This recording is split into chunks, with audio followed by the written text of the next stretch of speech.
Bapa di surga, sekali lagi kami mau mengucap syukur karena Engkau beri kami kekuatan dan kesempatan untuk dapat berkumpul bersama dalam ibadah kami hari ini.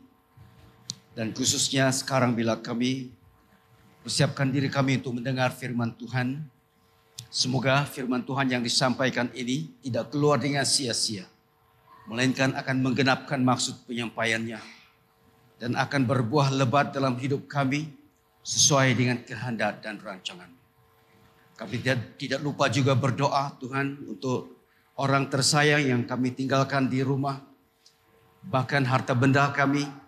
Kami berdoa semoga Tuhan memelihara, menjauhkan dari segala bahaya dan segala yang tidak baik. Kami berdoa supaya Engkau juga memberkati mereka dimanapun mereka berada ketika ini. Dan kepada kami yang di tempat ini, kami berdoa semoga Engkau beri kami kekuatan dan juga satu hati yang terbuka untuk mendengar firman Tuhan, tegurannya serta bimbingannya. Dalam nama Yesus Kristus kami sudah berdoa dan mengucap syukur. Amin. Silakan duduk saudara dan saudari sekalian. Hari ini kita melihat ataupun kita mendengar satu lagi pengajaran tentang pencobaan atau godaan. Kadang-kadang bila kita menggunakan perkataan ini, kadang-kadang kita tidak membezakan dengan satu lagi perkataan, yaitu menguji, ujian. Kadang-kadang kita gunakan dua kata ini seperti sama aja maksudnya. Tetapi ketahuilah, dan kepada kamu yang mengetahui perbezaan ini, kita tahu bahwa perkataan ini mempunyai maksud yang berbeza. Pencobaan atau godaan dan juga ujian. Jadi kalau P. Ramlee di tepi kuburan itu diperhadapkan dengan roh-roh itu, dia kata apa? Cobaan katanya, ya. Bukan ujian, cobaan katanya. Jadi apa artinya bezanya cobaan dengan ujian? Dalam firman Tuhan, dia membezakan penggunaan cobaan dan ujian. Dalam firman Tuhan, cobaan itu biasanya datang dari kuasa jahat, gelap. Cobaan itu yang menggoda kita, ya. Tujuannya adalah untuk membawa kita lari daripada landasan kehendak Tuhan. Itu cobaan. Jadi kalau ada di antara kita yang main-main dengan perkataan cobaan itu, ketahuilah konteksnya, ya. Kau ini mencoba aku. Artinya dia bawa kita ke arah yang tidak bagus. Satu lagi perkataan itu adalah ujian. Ujian ini adalah untuk mengerti sama ada kita dapat menjawab dengan baik atau bertindak dengan baik.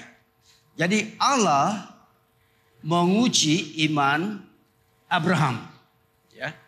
Tetapi iblis mencoba Yesus. Dalam kitab Yakobus ada mengatakan Allah tidak mencoba atau tidak menggoda. Dia menguji, ya. Jadi katakan kepada kiri kanan kita, ketahuilah bezanya pencobaan dan ujian. Kalau kamu bermaksud untuk menguji supaya imannya lebih kuat, janganlah coba dia. Jangan goda dia, ngam. Saya menguji itu sebentar tadi. Gitu, ya. Bukan saya goda kau tadi, goda tidak bagus. Maksudnya tidak bagus sudah, ya.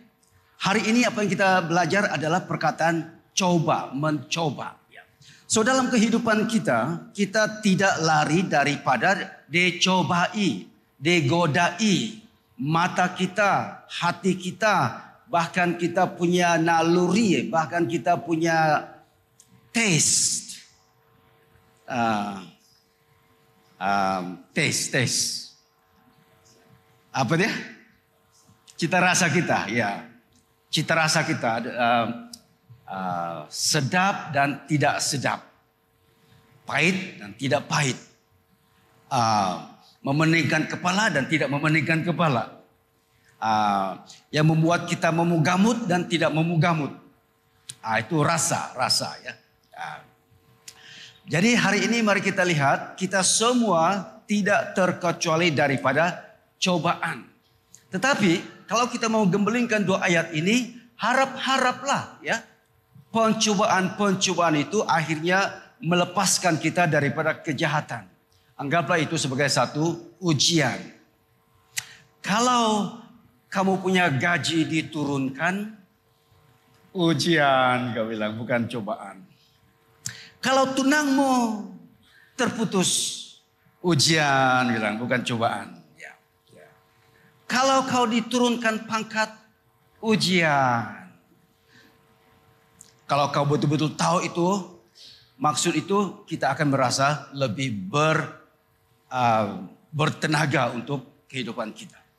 Tetapi kalau kau anggap ujian manusia itu sebagai cobaan, atau kau angkat ujianmu untuk mencoba, maka maksudmu itu adalah engkau mau membawa orang ini ke jurang yang tidak bagus sebab kau mencoba.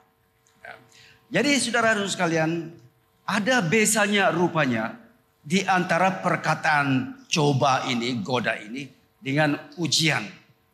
Jadi Allah menguji imanmu. Engkau akan melalui hari-hari yang tidak bagus. Tapi itu dari Allah, dia uji iman kita supaya kita timbul lebih kuat. Tetapi kalau iblis yang membawa kau dalam keadaan seperti itu, dia tidak akan berniat untuk membawa engkau ke jalan yang baik. Dia akan berniat untuk membawa kau ke jalan yang tidak betul. Hari ini apa yang kita lihat di sini saudara adalah Lukas pasal yang keempat ini adalah satu cobaan dari si iblis. Tujuannya adalah membawa Yesus lari dari landasan yang telah diletakkan di hadapan Tuhan Yesus. Dan kita mau belajar bagaimana Yesus memenangi atau mengatasi atau melawan cobaan. Dan kita berdoa semoga prinsipnya ini menolong kita dalam musim puasa kita ini untuk mengelak daripada cobaan-cobaan memugamut, daripada cobaan-cobaan memudut, daripada cobaan-cobaan macam-macam lah yang membawa keburukan kepada orang lain. Jadi mari kita lihat bagaimana ini diterjemahkan dalam kehidupan Tuhan Yesus. Yang pertama, kita ketahuilah bahwa Yesus ini dipimpin oleh Roh Kudus ke padang gurun. Dan kadang-kadang ini yang membuat kita tertanya-tanya, kenapa Allah membiarkan Roh Kudus memimpin Yesus ke padang gurun. Sebab di padang gurun dia dicobai oleh iblis. Jadi ini bermakna bahwa ada kalanya bila kita ini berjalan dalam kehidupan kita, walaupun perkara itu tidak bagus, tetapi Allah membenarkannya berlaku dalam hidup kita untuk menguji kebenaran dan keutuhan iman kita. Jadi janganlah kita cepat-cepat menuduh si iblis. Iblis lah ini. Aku jatuh pangkat. Jangan cepat-cepat tuduh iblis. Mungkin itu ada rencana Allah. Jadi kalau ada orang yang melalui keadaan-keadaan yang sangat susah dan sebagainya, kecenderungan kita adalah iblis itu. Tapi manalah tahu kan Allah membenarkan. Dan Allah memang membenarkan dalam hidup kita perkara-perkara yang tidak begitu manis berlaku dalam hidup kita. Tetapi kalau Allah yang berurusan, ya tidak akan membawa kita kepada kebinasaan. Ia akan membawa kita kepada kebaikan. Di sini apa yang berlaku saudara adalah Roh Kudus itu membawa atau memimpin Yesus ke padang gurun dan di situ dibenarkanlah iblis itu menggoda mencobai Yesus. Kalau kamu ingat dalam kehidupan Ayub, iblis itu, setan itu meminta kebenaran daripada Allah untuk mencobai Ayub. Dan Allah kata boleh, tetapi satu hal jangan kau sentuh. Rohnya, jiwanya, jangan kau sentuh. Maksudnya apa? Maksudnya walaupun kita melalui pencobaan-pencobaan, yang Allah mau itu adalah kita tidak kalah, bahkan kita berkemenangan. Jadi dalam ini saya akan mengungsikan nanti satu perkara yang dalam kehidupan saya, bagaimana itu terurai. Baik, yang pertama ini adalah kita hanya mengatakan bahwa Roh Kudus itu boleh membawa kita ke satu keadaan di mana berat, susah, beban, tetapi sebenarnya bertujuan untuk menguji iman kita. Sekarang mari kita lihat 3 jenis ini, pencobaan ini. Yang pertama itu adalah ayat 3 sampai ayat yang keempat yang sudah pun dibacakan kepada kita sebentar tadi. Dalam keadaan Yesus lapar secara fisikal, iblis datang dan mengatakan, jika engkau anak Allah, suruhlah batu ini menjadi roti. Boleh tidak Yesus melakukannya? Boleh. Ya.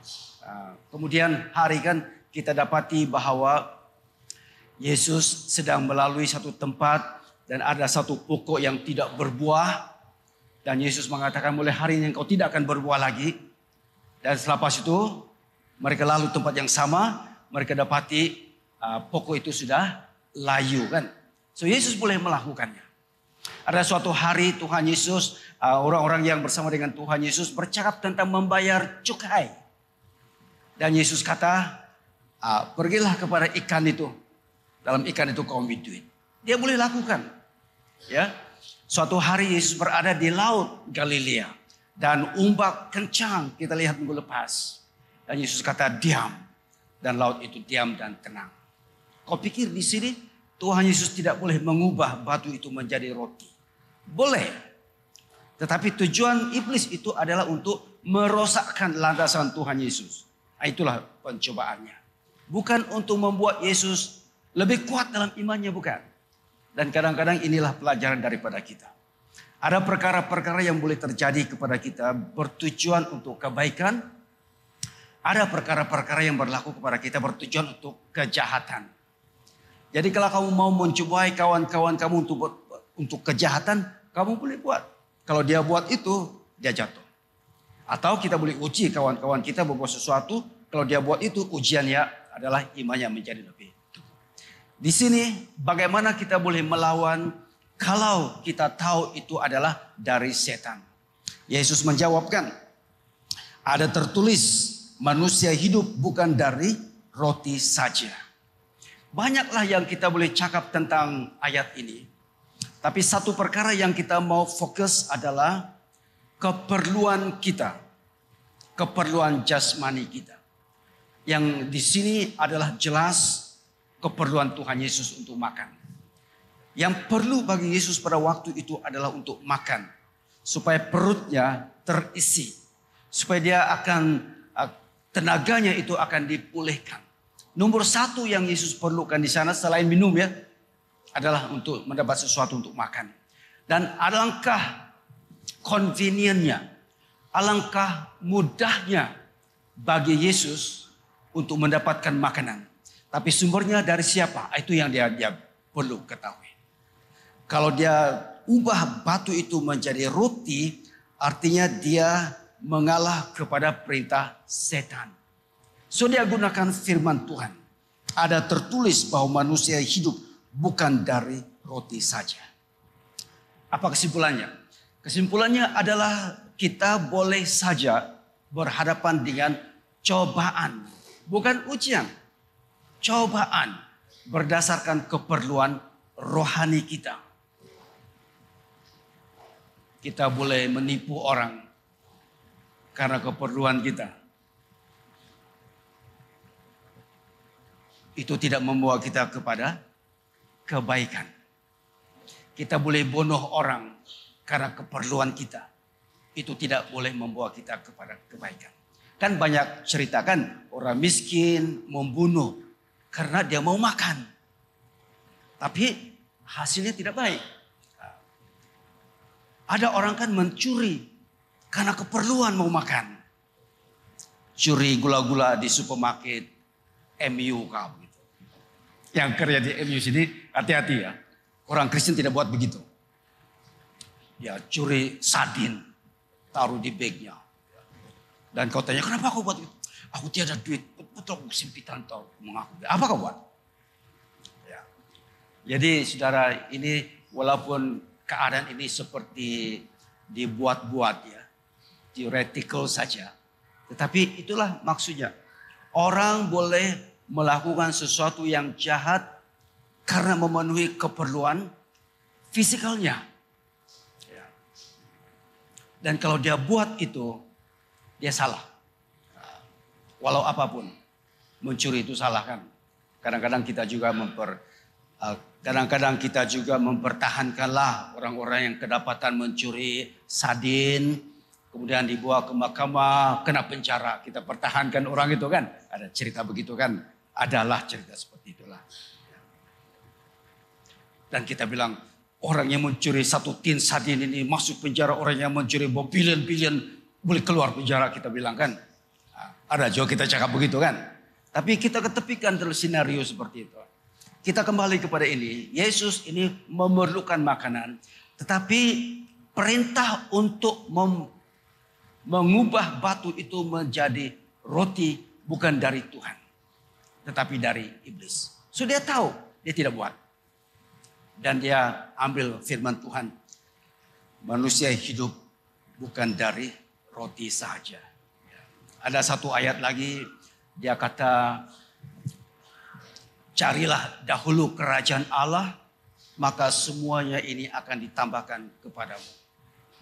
Jadi kalau kita berhadapan dengan satu senario merompak, ya, karena keperluan perut kita, merompak di MUK, di Romenka begitu, merompak keperluan tubuh kita, kita bilang, carilah dahulu kerajaan Allah, dan semuanya akan ditambahkan kepadamu. Manusia hidup bukan dari sardin saja, tapi dari firman Tuhan. Saya rasa tidak cari mencuri, tidak cari merompak, ya, karena kita bersandarkan firman Tuhan. Jadi saudara, itu yang pertama ya. Kita boleh dicobai dari sudut keperluan rohani kita, dan kalau kita tidak tahu dari mana pikiran itu datang, kita boleh saja terjerumus kepada satu godaan yang mencelakakan kita. Itu bukan salah Tuhan. Itu salah kita karena kita tidak tahu firman Tuhan mengajar kita sedemikian. Saudara terus sekalian, kita boleh dicobai dalam banyak perkara ini. Tetapi hati-hatilah dalam hal keperluan fisikal kita ini. Rupa-rupanya iblis tahu dia boleh jatuhkan kita dari sudut itu. Kalau kau sudah bertekad sepanjang musim puasa ini, tidak lagi mau mopuk-sopuk, tidak lagi mau gamut. Kalau kau tahu sudah itu kan, kau buat juga karena kawan-kawan dan kau jatuh, itu bukan salah Tuhan. Kau telah dicobai daripada keperluanmu untuk cita rasa perisai yang lebih baik. So, kalau kau mau berpuasa dari makanan, berpuasalah kau. Kalau kau jenis orang yang tidak berpuasa, terus terang sajalah. Aku tidak boleh berpuasa tau. Tadi pagi aku minum kopi. Aku makan roti. Aku makan mie goreng.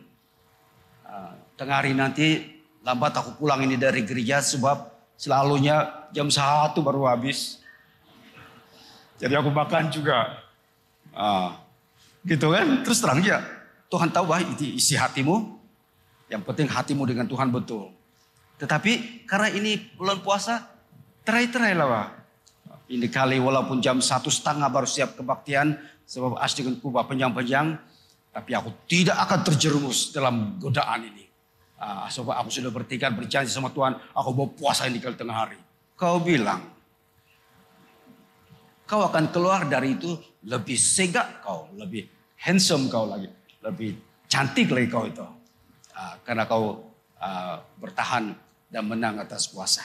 Yang kedua, ayat yang kelima dan ayat yang sampai ke-6.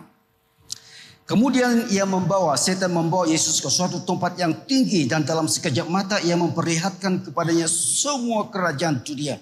Kata iblis kepadanya, segala kuasa itu serta kemuliaannya akan kuberikan kepadamu. Sebab semuanya itu telah diserahkan kepadaku dan aku memberikannya kepada siapa saja yang kukehendaki. Jadi jikalau engkau menyembah aku, seluruhnya itu akan menjadi milikmu. Tetapi Yesus berkata kepadanya, ada tertulis, engkau harus menyembah Tuhan Allahmu dan hanya kepada Dia sajalah engkau berbakti. Semua kita tahu cerita ini. Ya, dibacakan juga sebentar tadi. Tapi inilah gayanya kalau orang yang sengaja mau menipu dan menjatuhkan kita kan. Dia tahu jawaban di ujungnya. Dia tanya kita juga. Nah, kau lapar kan? Dia bilang. Ya. Kau tahu sudah ujungnya. Dia tanya lagi. Kalau begitu, ambillah. So ada uang di jalan raya. Kau tidak duit kan? Memanglah tiada lah. Ambillah. Kalau dia ambil memang salah lah. Sudah diberitahu semuanya. Tapi ujian itu tetap ada. Iblis tahu semuanya. Tetapi dia tetap gunakan itu. Karena dia tahu itu adalah pintu. Untuk dia lebih mudah menyerang Yesus. Dari keperluan apa itu? Kuasa kan? Siapa tidak mau kuasa? Ada orang mengatakan dalam waktu itu iblis telah menyatakan di hadapan mata Tuhan Yesus seluruh kerajaan dunia. Dan iblis menipu, semua ini saya punya. Semua kuasa ini saya punya. Dia tidak tahu kepada siapa dia sedang berbicara waktu itu. Yesus itu. Semua ini saya punya. Saya akan berikan kepada siapa saja. Termasuk kau yang lapar sekarang ini. Kalau saja kau menyembah aku. Itulah cobaannya. Sesuatu yang dianggapnya dia punya. Tetapi sebenarnya bukan milik sepenuhnya. Jadi ada orang yang pandai menilik ini. Pandai menilik kan. Kalau kau datang kepada orang ini kau minta nomor ekor, dia kasih kau tuh nomor, kau mesti dapat itu. Tapi syaratnya kau mesti pergi tempat dia lah, kau buat hari ini, hari itu dan sebagainya. Adakah tidak begitu? Kalau kau betul-betul tidak suka dengan orang ini, baik hari-hari ini, waktu ini kau datang bawa mangkuk putih dan kita tiup dia punya muka. Saya boleh cucuk dia ini. Dan binasa dia. Tapi selalunya ada bayaran kan. Kalau kau bayarlah. Kalau kau bayar. Apalagi. Kadang-kadang ada orang cerita kita dengar dia pergi kuburan. Dan minta di sana. Dan selalunya ada yang perlu dibayar. Yang dibayar itu sama ada dalam uang ringgit kah bukan uang ringgit. Yang dibayar itu adalah kita menyerahkan diri kita kepada kuasa orang itu. Yang bukan Tuhan. Sama ada kita bayar dia uang ringgit untuk dapat 4 nomor ekor ini kah tidak. Itu bukan perkara yang berat. Perkara yang berat di sini adalah kita telah menyerahkan diri kita kepada orang itu yang bukan Tuhan. Itu yang dalam hidup kita secara hari-hari. Iblis kata, sembah aku dan aku akan berikan semuanya ini. Dan kadang-kadang dalam kehidupan kita juga satu cerita yang dibuat-buat. Dia kata begini. Dulu-dulu punya cerita. Kalau kau mau ini tanah, mesti jumpa sama aku. Tukar nama. Kalau tukar nama, kau dapat tanah. Kalau kau mau ini beasiswa, tukar nama. Kau dapatlah itu. Kalau mau kau kawin dengan aku, tukar nama. Bolehlah itu. Ya. Itulah yang berlaku di sini, saudara. Kita telah menukarkan kedudukan kita di hadapan Tuhan. Menyerahkan kedudukan kita kepada kuasa ini. yang bukan dari Tuhan ini untuk mendapatkan apa yang kita mau. Dan itu adalah cobaan. Kembali kepada cerita ini. Iblis itu tahu sebenarnya siapa Yesus. Kan? Kalau kita baca keseluruhan Alkitab kita tahu iblis itu adalah Lucifer di hadapan Tuhan. Mereka tahu rahasia. Bahkan yang ketiga ini iblis kata kalau engkau terjun kakimu tidak akan patah. Dari mana dia tahu itu? Kita akan lihat kemudian lah. Tapi yang sekarang ini adalah yang kedua ini. So dia mengatakan semua ini adalah milikku dan akan menjadi milikmu kalau engkau sembah kepadaku. Tuhan Yesus kata apa? Hanya kepada dia sajalah engkau berbakti. Kadang-kadang untuk kita mendapatkan kebaikan dalam hidup, kita korbankan sembahan kita kepada Allah untuk mendapatkan apa yang kita mau. Itulah pencobaannya. Kadang-kadang bila kita mau menikmati sesuatu, kita abaikan Tuhan itu. Kadang-kadang bila kita mau merasakan kebaikan nikmat, kita ketepikan Tuhan. Dan itu boleh diterjemahkan dalam banyak perkara. Kalau kita menerima rasuah contohnya, kita telah mengabaikan prinsip dalam Tuhan yang benar itu. Righteousness itu kita telah korbankan. Karena kita mau mendapat ini. Saudara dan sekalian, banyak cara lain kita boleh menerjemahkannya. Tetapi untuk ini, apa yang kita mau katakan adalah janganlah kita kompromikan iman kita semata-mata untuk mendapatkan nikmat yang hanya bersifat sementara ataupun sebenarnya palsu. Janji kosong. Jangan kita kompromikan iman kita. Yang ketiga, ayat yang ke-9 sampai ayat yang ke-12, panjang ayatnya sudah dibacakan kepada kita sebentar tadi. Tetapi inilah iblis kata, dia bawa dia ke tempat yang tinggi dan dia kata terjun. Dia bukan menguji Yesus ya. Semada iman Yesus kuat atau tidak, bukan. Dia mencoba Yesus. Supaya kalau dia terjun, dia telah membatalkan kebenaran firman Tuhan. Karena cobaan iblis ini adalah datang daripada Mazmur 91.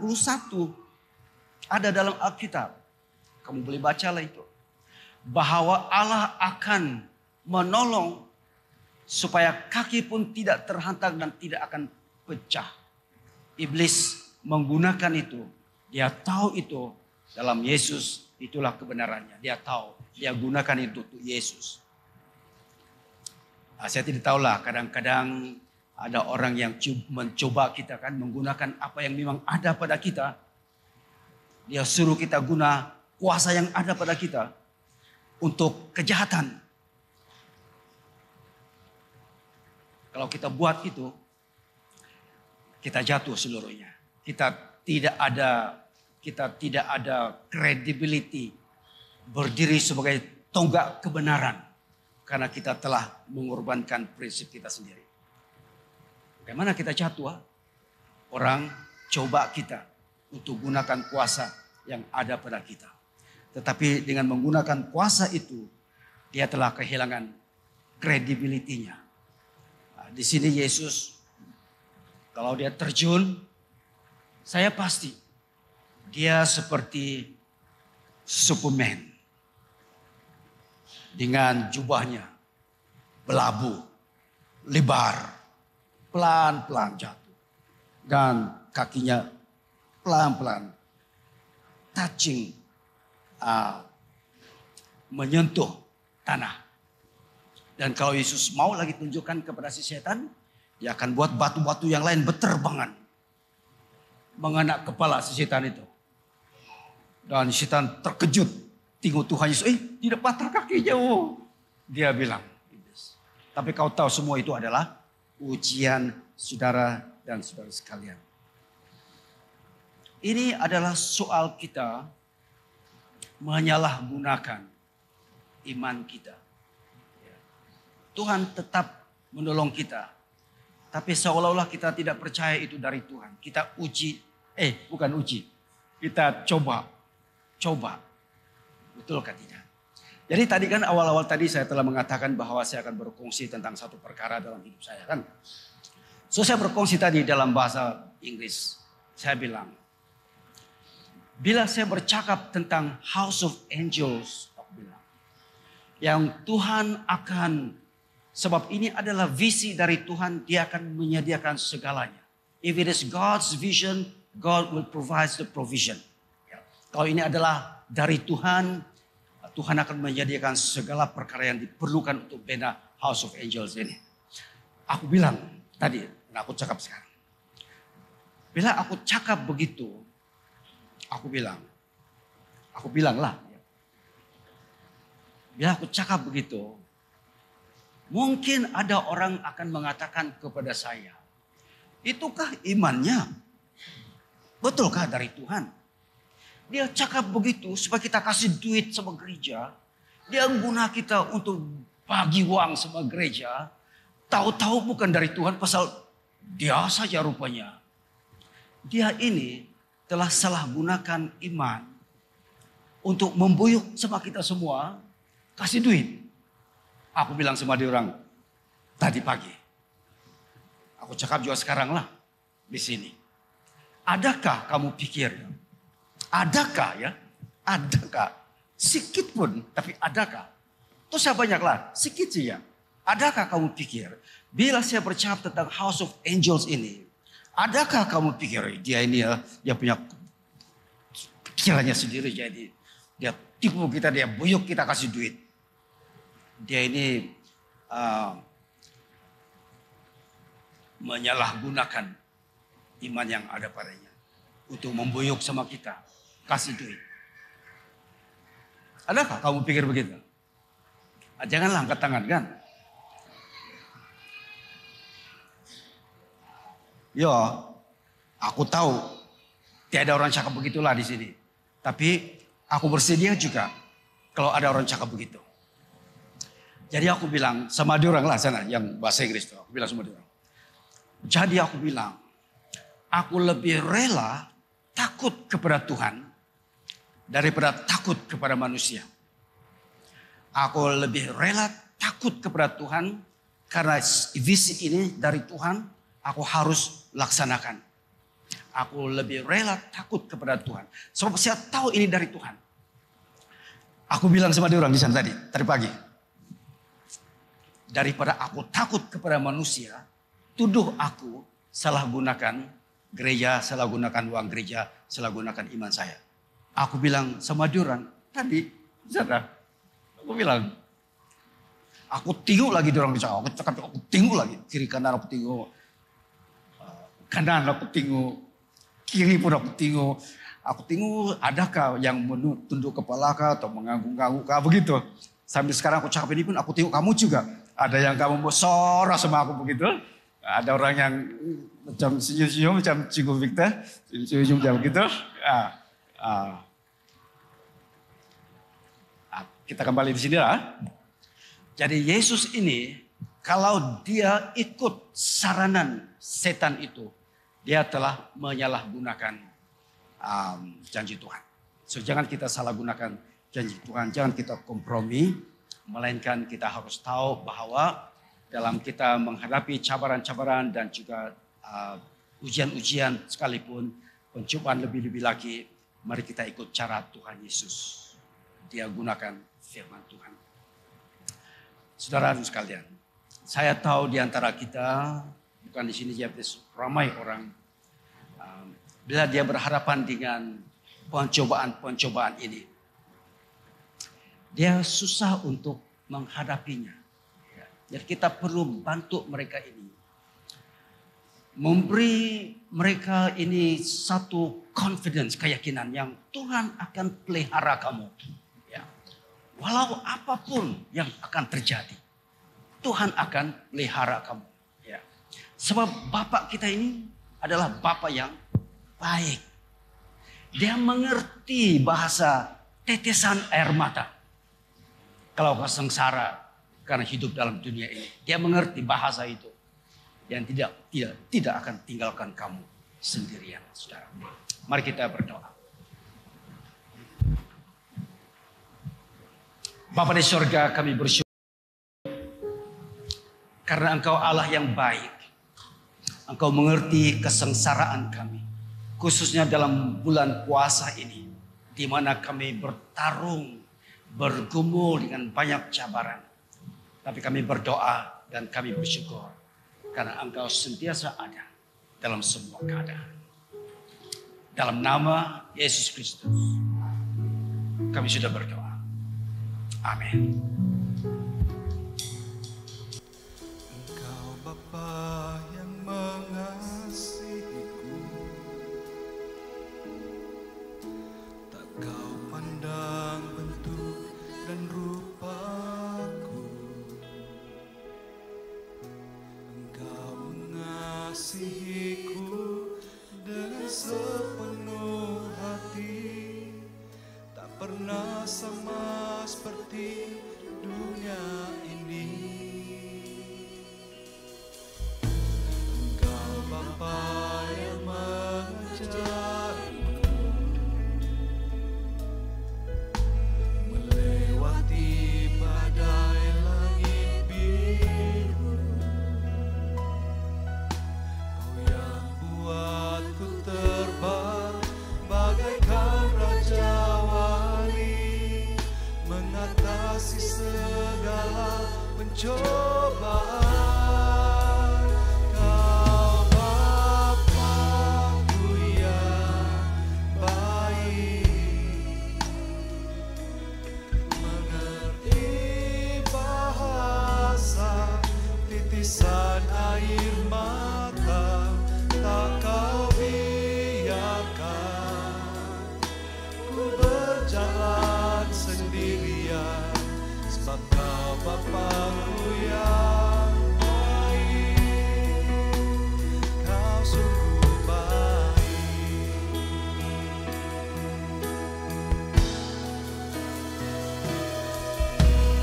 Kau Bapa yang mengasihiku,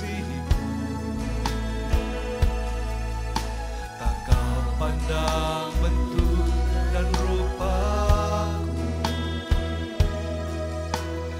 Engkau mengasihiku dengan sepenuh hati, tak pernah sama seperti dunia ini. Engkau Bapa yang mengajarku melewati badai langit biru. Kau yang buatku terbang bagaikan raja-wali, mengatasi segala pencobaan. Kau Bapa-Ku yang baik, mengerti bahasa titisan air mata,